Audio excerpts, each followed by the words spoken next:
pues nos reúne hoy la guía de práctica clínica. Entonces, la guía que les propongo y la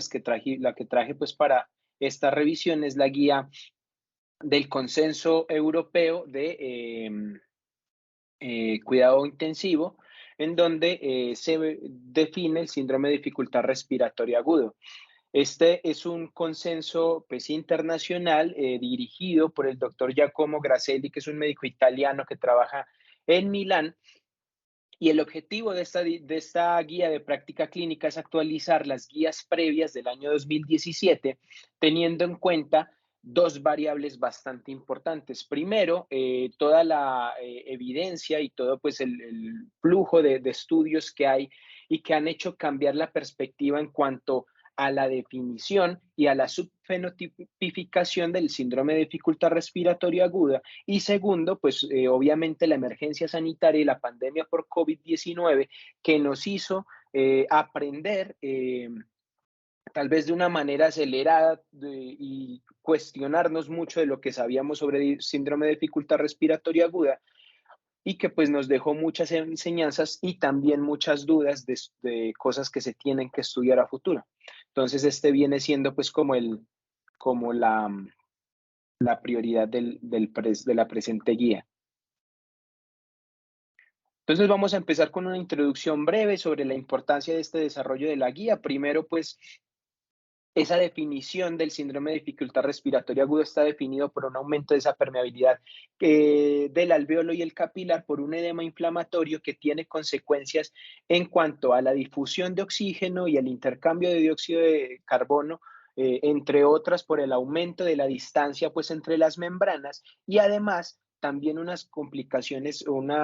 mecánicas, ¿cierto? Por la mayor elastancia pulmonar que va a aumentar ese espacio muerto y que se define clínicamente o como nosotros lo encontramos con hipoxemia e hipercapnia. Resulta que el 10% de estos pacientes se ingresan pues a la unidad de cuidados intensivos por este contexto, por lo cual pues ya es una prevalencia alta de ingreso a unidades de cuidado crítico y pues, en situaciones especiales como la pandemia, esta tasa se elevó en algunas instituciones desde hasta el 45 e incluso hasta el 70%. Resulta que además de los pacientes que ingresaron por otra causa a las unidades, el 23% que requieren ventilación mecánica van a generar o van a tener criterios de un síndrome de dificultad respiratoria aguda en cualquier momento y que la mortalidad en el SDRA grave puede ser tan alto como hasta un 45 al 50%, lo cual pues hace bastante importante que desde los servicios críticos, tanto de urgencias como de cuidado intensivo, se sepa y se actualice sobre este síndrome. Además, como ya lo dije, pues el COVID-19 dejó unos retos en cuanto a la posibilidad de susceptibilidad de lesión inducida por la ventilación mecánica en este grupo de pacientes, lo que ha llevado a muchos conceptos sobre la ventilación protectora. Sin embargo, no solamente se ha visto un aumento de la incidencia del barotrauma por las altas presiones o los altos parámetros que requieren estos pacientes, sino que cuando exageramos esa ventilación protectora también podemos incurrir en atelectrauma. Además, las maniobras de reclutamiento alveolar y la ventilación en prono ha generado pues, unos cambios en cuanto o dudas en cuanto a si sirven para evitar la mortalidad o la intubación de estos pacientes y también el uso de la ventilación mecánica no invasiva en los servicios de urgencias y en las salas AI de pacientes críticos, entonces se convirtió en una herramienta, sobre todo en una situación en donde teníamos desbordados los servicios de cuidado crítico y una sobreocupación de los ventiladores en la unidad de cuidado intensivo.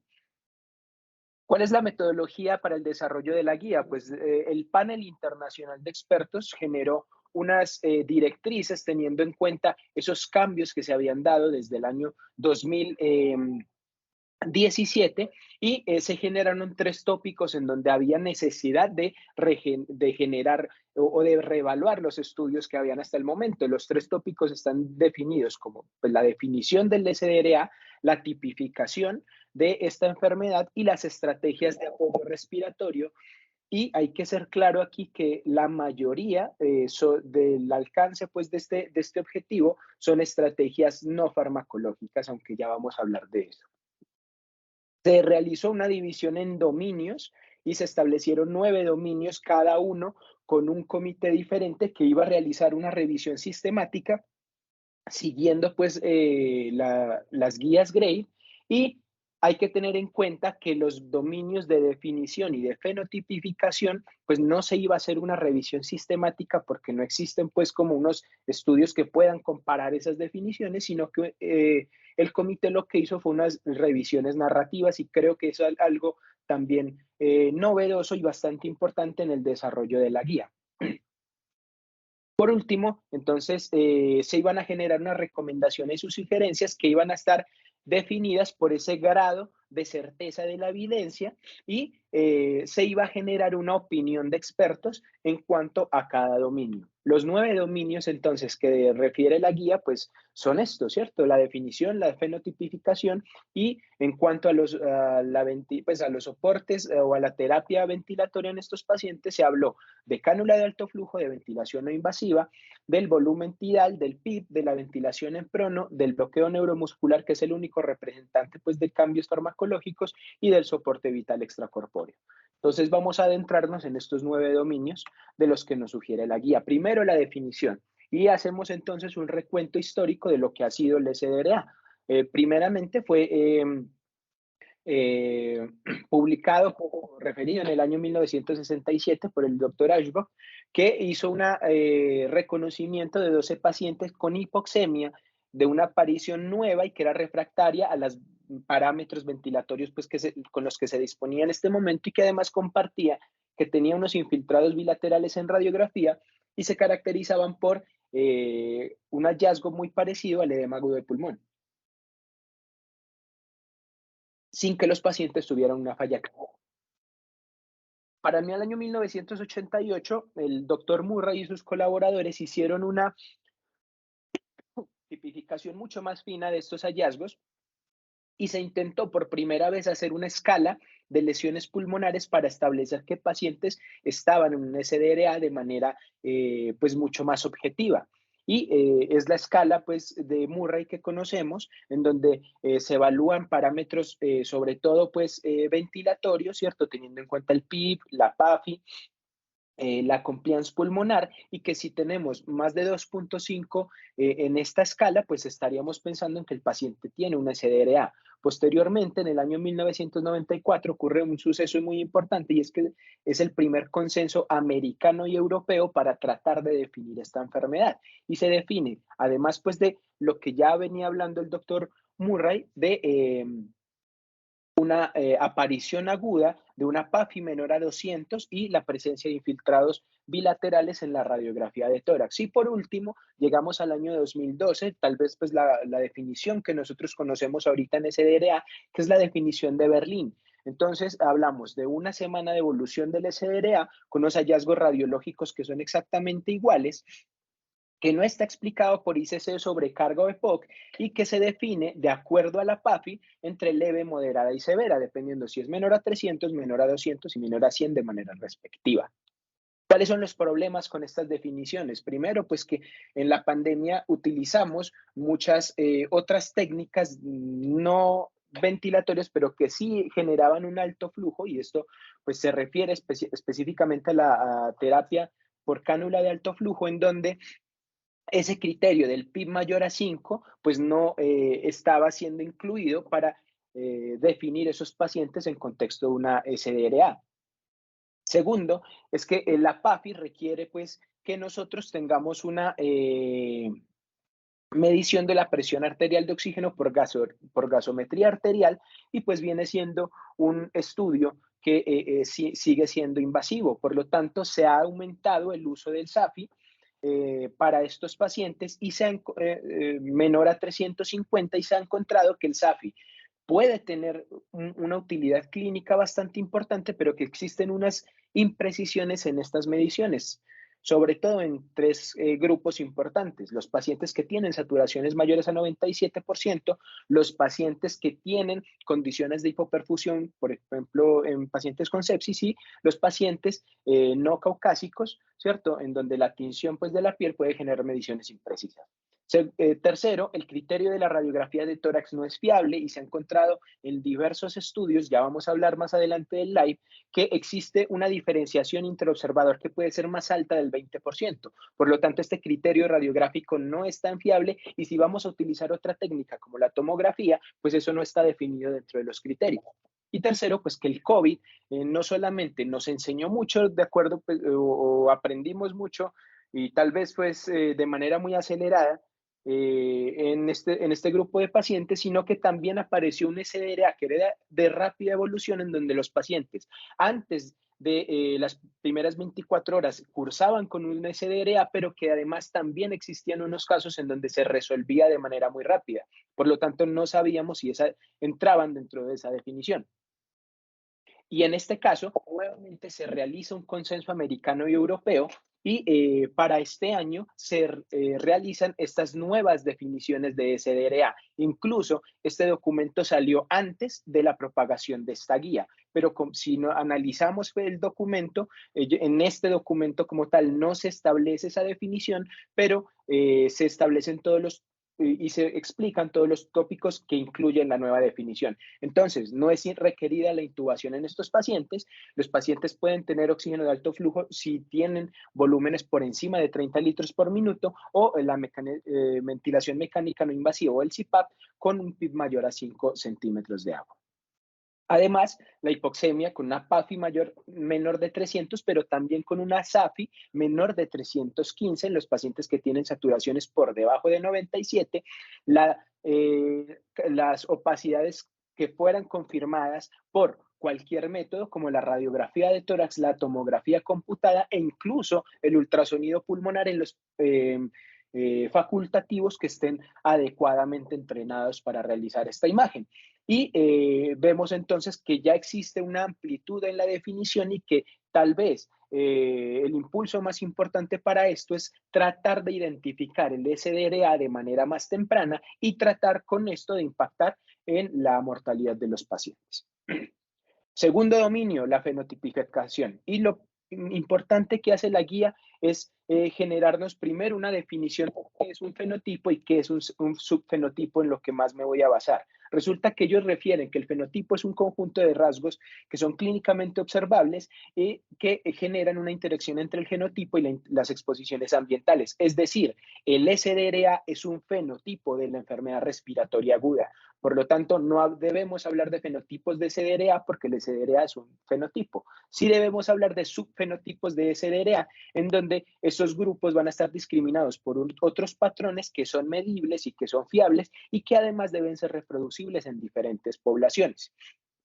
El subfenotipo más claro que podemos encontrar en las definiciones es el subfenotipo hiper e hipoinflamatorio. Y esta definición salió pues desde el estudio Alveoli del año 2014, en donde se estableció que el fenotipo 1 en ese estudio era hipoinflamatorio y el fenotipo 2 era hiperinflamatorio. ¿Cuál era la diferencia? Que los del fenotipo hiperinflamatorio tenían mayores concentraciones de biomarcadores inflamatorios, tenían mayor prevalencia de uso de vasopresores, menores concentraciones de bicarbonato sérico y tenían mayor prevalencia de sepsis, o sea, de falla multiorgánica. Por lo tanto, había una mayor mortalidad. Al estudio a 28 días tenían menos días libres de ventilador y menos días libres de insuficiencia orgánica. Y de los subfenotipos, para resumir, existen 5 endotipos, o sea, 5 posibles intervenciones que pueden salir de ahí. Las voy a resumir pues de manera muy rápida para seguir avanzando. Primero, ¿se interviene o no se interviene la parte inflamatoria en estos subfenotipos? Entonces, este es el estudio 6 que fue publicado en el año 2018 que no encontró una diferencia en el uso de simvastatina en los pacientes con SDRA para reducir la mortalidad en un primer momento, pero cuando se hizo un análisis secundario se encontró que los pacientes que cumplían el fenotipo hiperinflamatorio sí se podían tal vez beneficiar de ese uso de estatinas y esto podía disminuir la mortalidad. Entonces, lo primero que vemos llamativo en este estudio es que los pacientes definidos dentro del subfenotipo inflamatorio tenían una mayor mortalidad que los que tenían el subfenotipo hipoinflamatorio y que los pacientes que recibieron estatinas y que estaban en el fenotipo hiperinflamatorio tuvieron una mejor supervivencia que los que no recibieron estatinas teniendo el subfenotipo hiperinflamatorio. Entonces, esa es una de las grandes dudas que tenemos en este momento y que nos ha contribuido pues estos estudios secundarios para la identificación del subfenotipo. Segundo, la respuesta a PIB es diferente de acuerdo al patrón de inflamación y tenemos dos estudios bastante importantes que son el ARMA y el alveoli. Sobre todo, pues el alveoli, que es el que más voy a hablar, que fue publicado en el año 2014 y que fue el que nos enseñó prácticamente la definición de estos subfenotipos, en donde nos dimos cuenta que esos pacientes en estado hiperinflamatorio tal vez se beneficiaban o tenían una mejor respuesta a PIB alto que los pacientes en estado hipoinflamatorio.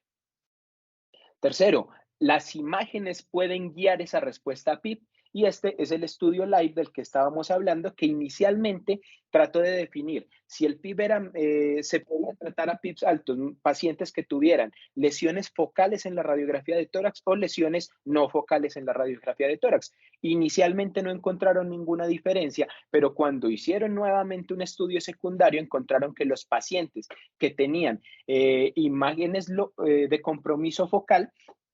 tenían una mayor respuesta a PIB. Tal vez lo más importante que encontró este estudio es que existe una alta variabilidad entre observador para definir esas lesiones focales y encontraron que más del 20% de los pacientes estaban mal clasificados. Por lo tanto, eso también abrió una puerta para el cambio de la definición del síndrome de dificultad respiratoria aguda. También la respuesta a líquidos, y este es el estudio FAC, que nos mostró que probablemente estos pacientes que tienen estados hiperinflamatorios pueden responder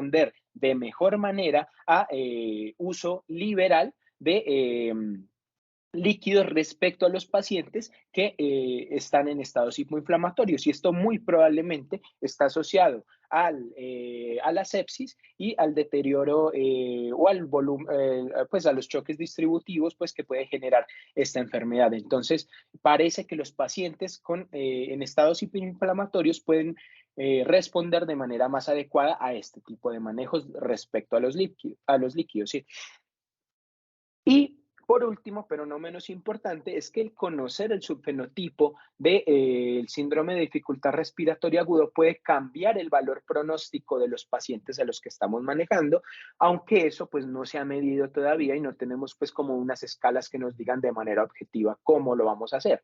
Pero si los pacientes que tienen estados hiperinflamatorios tienen mayores respuestas inflamatorias, tienen cambios en la morfología radiológica y tienen unas características clínicas diferentes como insuficiencia multiorgánica, mayor presencia o posibilidad de comorbilidades y acidosis refractaria por la hipercapnia y por la hipoxemia, entonces probablemente estos pacientes se enfrenten a un peor pronóstico y a un aumento de la mortalidad. Por lo tanto, son 5 bueno, y además, pues que también esto va a guiar, como lo vimos, los parámetros ventilatorios de los pacientes según su subfenotipo. Entonces, estos son como los 5 puntos más importantes que nos han dejado los diferentes estudios y que tienen un patrón común y que me parece bastante valioso, y es que no encontraron nada o una diferencia estadísticamente significativa en su análisis primario, pero cuando se analizó de manera secundaria, se hizo esta afinación de los subgrupos y esto ha permitido cambiar el pensamiento que nosotros tenemos del SDRA de esta manera. Estos dos, tanto la definición como la subfenotipificación, entonces se realizaron mediante revisiones narrativas de la evidencia y no existe pues una recomendación clara, pero sí existen nuevas definiciones de las que deberíamos echar manos para seguir aprendiendo sobre este síndrome o sobre esta enfermedad. Ahora sí, vamos a empezar entonces a analizar la evidencia de las revisiones sistemáticas que se hicieron respecto a los otros diferentes dominios. Primero, la cánula nasal de alto flujo, que tal vez fue una de las estrategias mayormente utilizadas al inicio de la pandemia, pero que luego entró en desuso porque teníamos muchas dudas de si estos pacientes en realidad tenían o esto nos aumentaba el tiempo en que el paciente se intubaba y tal vez esto impactaba en la mortalidad. Esto generó pues mucha zozobra en algunos servicios de cuidado crítico y entonces se trató de analizar de manera pues más objetiva. Primero, midiendo la mortalidad de acuerdo a los pacientes que recibían oxígeno por cánula de alto flujo versus a los que recibían oxígeno de manera normal. Se encontraron siete ensayos clínicos en donde se encontró que en términos de mortalidad no existe una diferencia estadísticamente significativa entre el uso de cánula de alto flujo o uso de oxígeno suplementario. Dejo pues como a reflexión si en verdad esto afecta el uso de la cánula de alto flujo, porque nosotros en verdad pensábamos que el aumentar el tiempo pues tardar más la intubación en estos pacientes aumentaba la mortalidad y vemos que probablemente no. Hay diferentes estudios, la mayoría de estos estudios son realizados durante la época de COVID y eso pues tiene también un valor significativo dentro de este análisis. Ahora, ¿dónde sí encontraron una diferencia? En la intubación orotraqueal. Resulta que sí encontraron una diferencia débilmente significativa, pero de todas formas estadísticamente significativa en la intubación orotraqueal en los pacientes que recibieron oxígeno por cánula de alto flujo. Por lo tanto, la recomendación del panel europeo es que no se puede hacer una recomendación en términos de mortalidad, pero sí se recomienda la cánula de alto flujo en comparación a la oxigenoterapia convencional para reducir el riesgo de intubación. Por otra parte, se trató también de diferenciar la cánula de alto flujo con sistemas de ventilación mecánica no invasiva y CPAP. En este término, la evidencia es mucho más corta. Se encontraron 4 ensayos clínicos y en este punto, en cuanto a la mortalidad, no se encontró una diferencia estadísticamente significativa en el uso de uno o de otro. Por lo tanto, la recomendación, bueno, y en cuanto a la intubación, pues tampoco existe una diferencia estadísticamente significativa. El consenso del panel es que definitivamente no se puede hacer una recomendación a favor o en contra del uso de la cánula de alto flujo. Sin embargo, y esto es bastante llamativo, el panel sí hace una recomendación a favor del uso del CPAP respecto a la cánula de alto flujo para pacientes con COVID-19. Hay que tener en cuenta que esta evidencia es bastante débil y que estas conclusiones están extrapoladas de hallazgos en el MERS. Por lo tanto, no se encontró, pues, en verdad que existan ensayos clínicos que comparen la cánula de alto flujo versus la ventilación mecánica no invasiva y el CPAP en este tipo de pacientes. Si bien, pues, hay una preferencia de acuerdo al panel por esto, pues, la evidencia en realidad es bastante corta. Más aún cuando evaluamos la ventilación mecánica y el CPAP versus el oxígeno o se comparan entre ellos. Resulta entonces que se evaluaron 3 tópicos respecto a este dominio. Primero, comparar el CPAP y la ventilación mecánica no invasiva contra el oxígeno convencional. Segundo, definir cuál era el mejor accesorio para recibir esta ventilación, si la máscara o el casco pues completo. Y tercero, la comparación directa entre el CPAP y la ventilación mecánica no invasiva. Y resulta que solamente se encontró evidencia respecto a la comparación con oxígeno. Y lo que encontramos en este caso es que en cuanto a la mortalidad temprana en los primeros 28 días o a la intubación en esos primeros 28 días, no existe una diferencia estadísticamente significativa. Sin embargo, sí, pues está mucho más a favor de el uso de ventilación mecánica no invasiva en este grupo de pacientes respecto al oxígeno. Por lo tanto, no se hace una comparación a favor del CPAP ni la ventilación mecánica no invasiva respecto a la terapia de oxígeno convencional, pero sí se sugiere el uso del CPAP respecto a la oxigenoterapia en pacientes con COVID-19. Y como hallazgo también que es bastante llamativo es que no se encontró ningún estudio aleatorizado entre el CPAP y la ventilación mecánica no invasiva. Se cuestiona nuevamente que existe un posible retraso en la intubación en estos pacientes, por lo tanto, tal vez ese es el temor principal a realizar estos ensayos clínicos y no se puede hacer pues ninguna recomendación en este campo y sigue siendo pues una incógnita para nosotros. Dominio 5, el volumen tidal en los pacientes con SDRA. Sabemos que la hipercapnia y la acidosis respiratoria son bien oxigenados, sobre todo en pacientes jóvenes y si están bien oxigenados. Sin embargo, las maniobras de reclutamiento y reclutamiento pueden empeorar estas lesiones pulmonares y en las maniobras de reclutamiento excesivas o los altos volúmenes pueden generar efectos deleterios en el paciente, teniendo en cuenta la posibilidad de lesión pulmonar asociada a ventilación e incluso la posibilidad de generar alteraciones en la estabilidad hemodinámica por el aumento de la presión intratorácica. Entonces, se encontraron en este campo 7 posibles ensayos clínicos controlados en donde se evaluó inicialmente la mortalidad en estos pacientes, no encontrando ninguna diferencia estadísticamente significativa y posterior a esto, entonces, la posibilidad de estar libre de la terapia ventilatoria y si bien en este caso no se encontró una diferencia tan marcada a favor, sí existen algunos estudios, como los estudios de Villar, a pesar de que tienen un bajo pues, nivel metodológico y por lo tanto una baja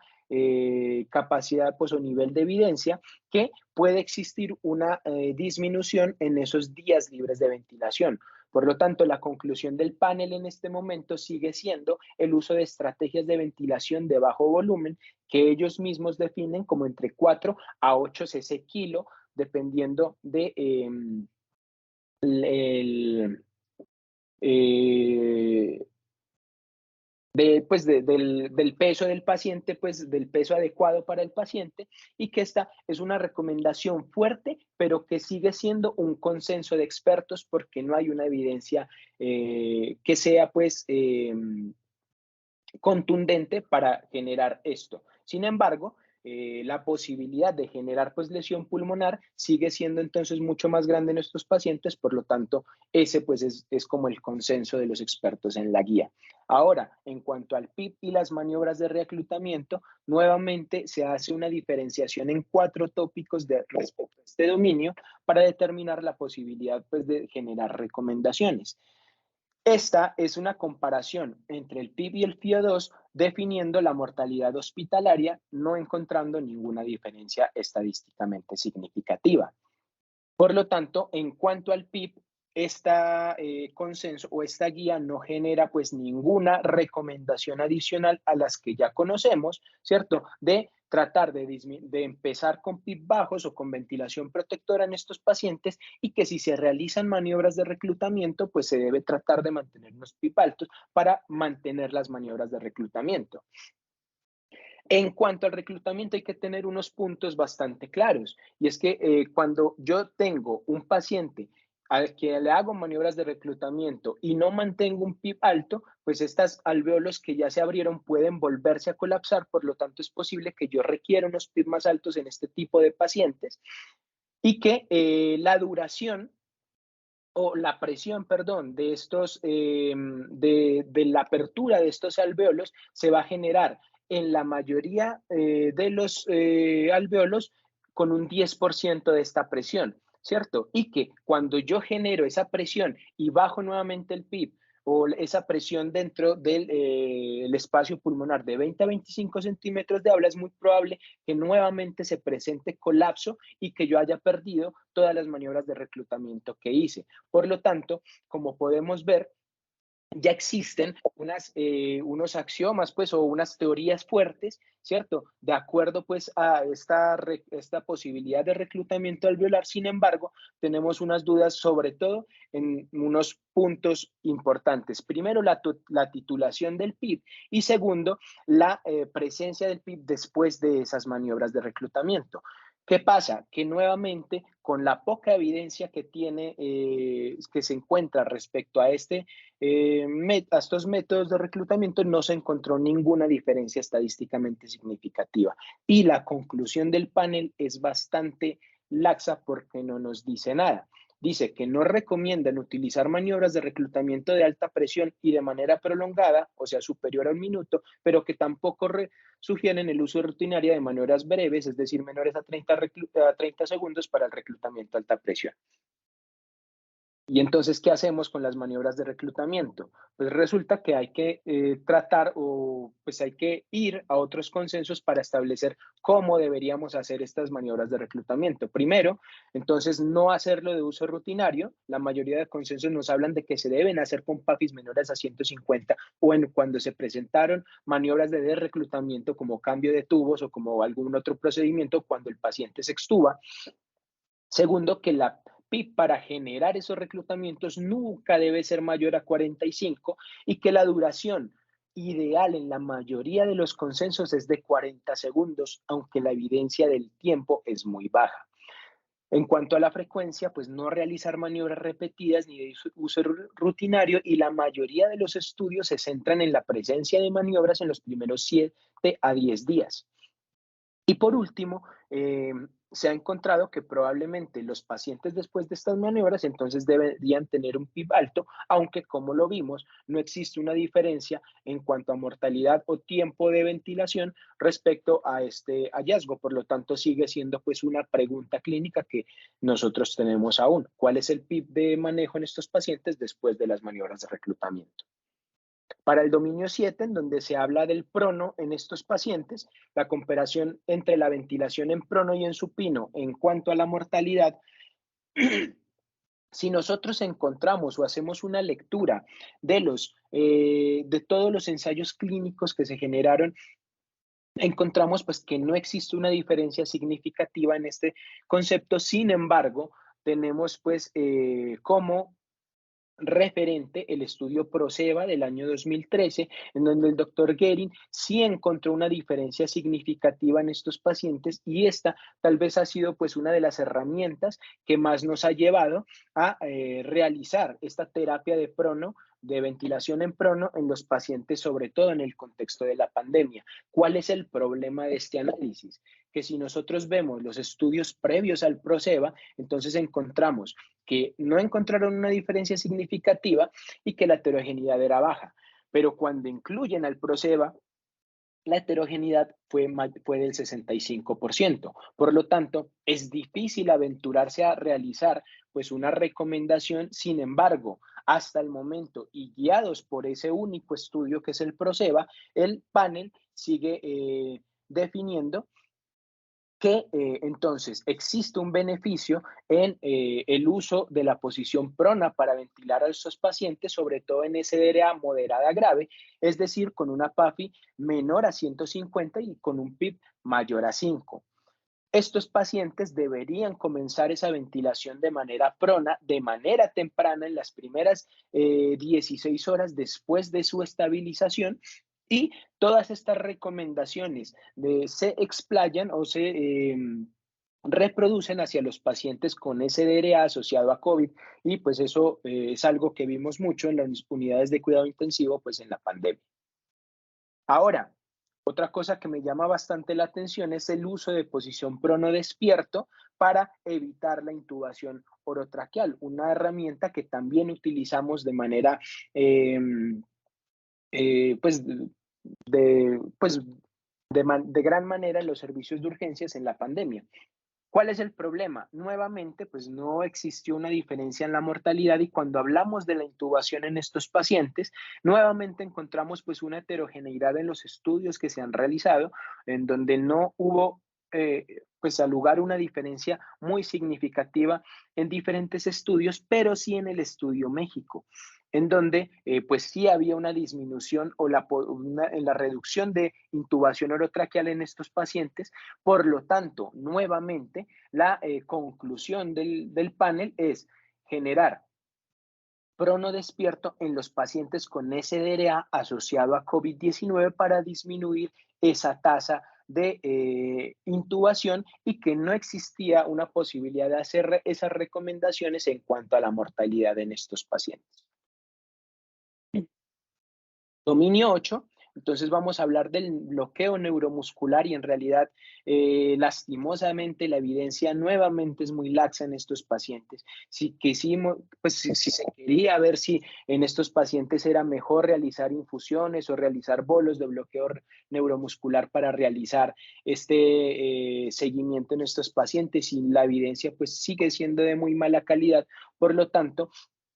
no hay una recomendación firme en cuanto al uso de bloqueo neuromuscular. Sin embargo, hay que, en cuanto a la mortalidad, pues y a la ventilación, sin embargo, y es algo que es bastante llamativo en los metaanálisis, es que sí existe una diferencia significativa en el uso de bloqueo neuromuscular en cuanto al desarrollo de neumotórax asociado al ventilador. Por lo tanto, pues para evitar obviamente el impacto de la ventilación mecánica en estos pacientes que generalmente tienen unos parámetros de ventilación muy altos, pues el uso del bloqueo neuromuscular puede ser todavía una herramienta bastante importante para disminuir la posibilidad de que estos pacientes generen pues complicaciones asociadas a la ventilación. Sin embargo, pues, y como lo dije inicialmente, en este caso el panel se limitó solamente al estudio del bloqueo neuromuscular y tal vez y fue el único representante de la terapia farmacológica y existen todavía muchas dudas en cuanto a otro tipo de manejos en estos pacientes, por ejemplo, en el uso de glucocorticoides. En este grupo, incluso es bastante llamativo porque para el año 2017 sí existían recomendaciones para el uso de glucocorticoides en SDRA y se definía que todos los pacientes que tuvieran procesos pulmonares sensibles a esteroides, por ejemplo, neumonías eosinofílicas, entonces estos pacientes podrían pues responder mejor a los glucocorticoides. Pero también existe evidencia actual en donde estos pacientes que tienen choque séptico refractario y que además tienen un SDRA se pueden beneficiar del uso de corticoides. En los pacientes con COVID-19 la dexametasona pues la utilizamos en este tipo de pacientes. En los pacientes con neumonía severa y tenemos pues el estudio que salió pues en el New England este año, en donde el uso de hidrocortisona en pacientes con NAC severa se beneficiaban del uso pues de estos esteroides y también en los pacientes con SDRA temprano, definido como los pacientes que lo presentaban en los primeros 14 días de la ventilación con unas PAFIs menor a 200. También existen mucha duda en cuanto al uso de óxido nítrico inhalado y hay varios metaanálisis, tienen más de 1.200 pacientes que han informado que esto podía inducir a una mejora que puede ser modesta, incluso transitoria de la oxigenación y que aparentemente no beneficiaba la mortalidad y la duración mecánica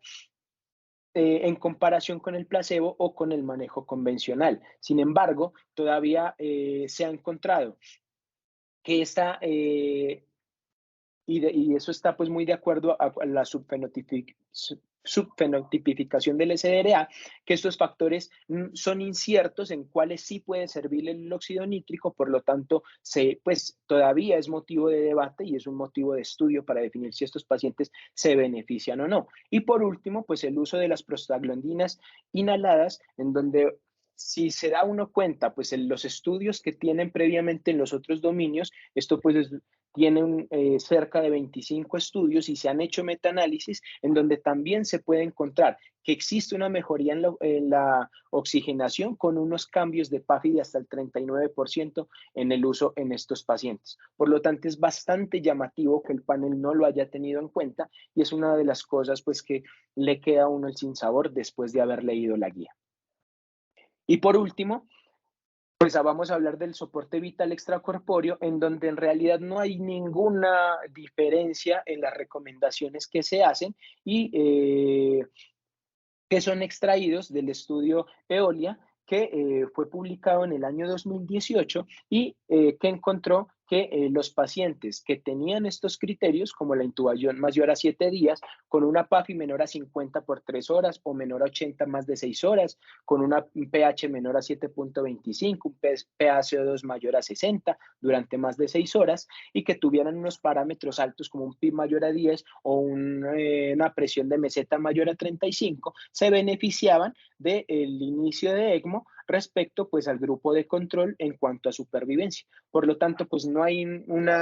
cambio pues en cuanto a esta recomendación y sigue siendo pues la misma para los diferentes grupos. Entonces, habiendo pasado por los 9 dominios y habiendo hecho pues una revisión extensa de lo que existía de evidencia, vamos a hacer el análisis de la guía. ¿Qué encuentro de fortalezas en la guía? Primero, pues que está conformado por un comité de alta experiencia, en donde ellos ya habían sido o ya habían estado inmersos pues en las recomendaciones de las guías de práctica clínica del año 2017. Es una guía que me parece que era bastante importante para el momento que vivimos después de haber pasado por una pandemia, que a diferencia de otras guías se evalúa de manera profunda ámbitos como la definición del síndrome y su fenotipificación, que existen 6 tópicos novedosos respecto a las guías de 2017, ¿cierto? La cánula de alto flujo, en cuanto al uso de bloqueadores neuromusculares, son tópicos que no se habían tocado antes y que sí están incluidos en esta guía, que el diseño metodológico de la guía es bastante juicioso, teniendo en cuenta que se hizo tanto en revisiones narrativas como revisiones sistemáticas de la evidencia, que cada uno de los dominios dentro del documento, como ustedes lo pudieron ver, cuentan con unos antecedentes, pero también tiene un espacio de incertidumbre sobre cosas a solucionar a futuro con diferentes estudios. No sé si tuvieron la oportunidad de ver los suplementos de la guía, pero entregan en realidad la información completa sobre el análisis, incluso sobre la votación, sobre los consensos del panel, y eso me parece que es bastante transparente. Y segundo, una cosa que rescato y es el rescate o el respeto a los análisis secundarios de estudios que podemos pensar que eran clásicos y que a veces desechamos estudios porque creemos que al no encontrar una diferencia estadísticamente significativa en su eh, desenlace principal, entonces son estudios sin validez, pero esta guía y este panel hizo pues un análisis secundario o aprovechó esos análisis secundarios, esos análisis post-hoc de los estudios para realizar recomendaciones y realizar un cambio en el concepto, tanto en la definición como en la tipificación de la misma. ¿Cuáles son las debilidades de la guía? Me parece que el consenso deja de emitir posturas claras sobre algunos tópicos y que, por ejemplo, pues y como lo vimos en cuanto a las maniobras de reclutamiento, en realidad es un dominio en donde ellos no entregan una recomendación clara, simplemente nos dicen cosas que no hacer, pero no son claros en qué sí se debe hacer en estos pacientes. Y al tener la oportunidad de ser un consenso internacional y europeo, pensaría uno pues que se debería tener una postura respecto a diferentes tópicos, aunque la evidencia no sea tan firme. Eh, Ellos cuando hicieron el análisis estadístico de las revisiones sistemáticas, hicieron un análisis primario y si encontraban mucha heterogeneidad, incluían más estudios y hacían pues, el análisis secundario. Sin embargo, si encontraban una diferencia entre los dos, hacían prevalecer el concepto del análisis primario y eso pues se realizó de manera sistemática, lo cual me parece pues que puede haber mucha disparidad en los hallazgos, entendible pues que sea por el nivel de evidencia de los diferentes estudios, pero pues es una postura bastante absolutista. Eh, es llamativo también que solamente se utilizó una base de datos para las revisiones sistemáticas, todas se hicieron en Medline, no se utilizó otras bases de datos y llamativo pues para ser un consenso europeo que no utilizaron Lilacs, entre otras. Y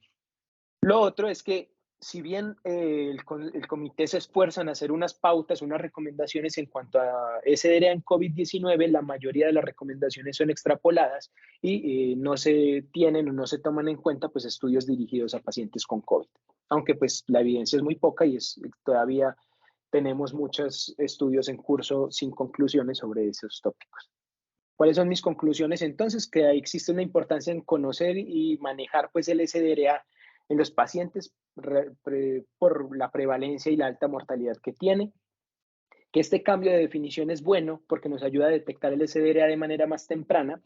que la subfenotipificación del síndrome va a generar nuevas posibilidades de tratamiento y eso es algo que es bastante llamativo y que tal vez recogeremos los frutos en los próximos años, que el uso de cánula nasal de alto flujo y la ventilación mecánica no invasiva en urgencias va a disminuir sobre todo la tasa de intubación orotraqueal, aunque existe todavía, no existe pues evidencia entre los dos tratamientos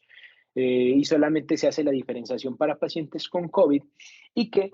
el inicio de los parámetros ventilatorios en pacientes con SDRA tiene que dejar de ser una receta de cocina, que debemos ser conscientes de todos los cambios fisiológicos y los cambios en cuanto a pronóstico en estos pacientes y que nosotros como primeros médicos de atención del paciente crítico debemos estar conscientes y formados sobre el uso de estas terapias o el inicio de estas terapias en estos pacientes. Eso era lo que les tenía de la guía. Les agradezco la atención y quedo atento a la discusión.